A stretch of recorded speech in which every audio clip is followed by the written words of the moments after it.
Outdoors Bound at 6, our region is home to national forests and within easy driving distance of multiple national parks.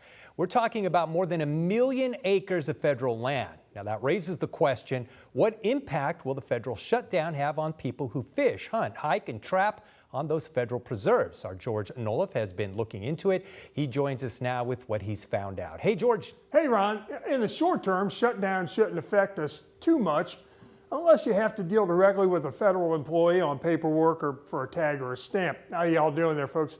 Even that shouldn't be too big of a deal. Waterfowl hunters can get a federal duck stamp online or at post offices, which aren't slated to close during this shutdown. In Virginia, you're going to need a National Forest Service stamp to fish or hunt Forest Service lands. You can buy that stamp actually through the Virginia Department of Wildlife Resources, so that's not a problem. Still, other issues could come up. We're actually getting this set up for muzzleloading season. Whether you're already out setting up on Forest Service lands for the upcoming deer, turkey, and bear seasons, or heading for Virginia's Assateague National Seashore to do some surf fishing, or planning on doing some hiking at one of the many national parks in the region, you're going to be okay. At least for now, all of those places are going to stay open. Unless the president were to send out the National Guard to keep people from going into the national forest, which he's not going to do, I don't see any impacts. People will be able to go hunting, they'll be able to go fishing. You still have the state hunting seasons, and the state officers will be out there doing their thing. What you might see if this thing lingers is a reduction in staffing, and that will affect ranger services and maintenance.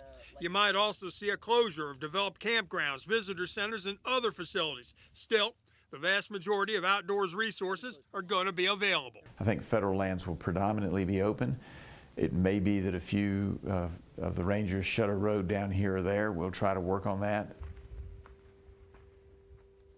That was Congressman Morgan Griffith. He says if hunters or anglers run into issues with access, let his office know. They'll try to figure it out and find a remedy for it. However, short term, if you have a hunting, fishing, or hiking trip planned on federal land, you should be good to go. All right, George. What about long term, though?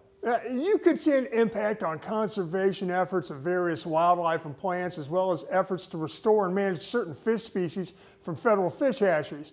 There would also be issues with upkeep and maintenance on federal land and at national parks. We're talking about some pretty severe staff reductions.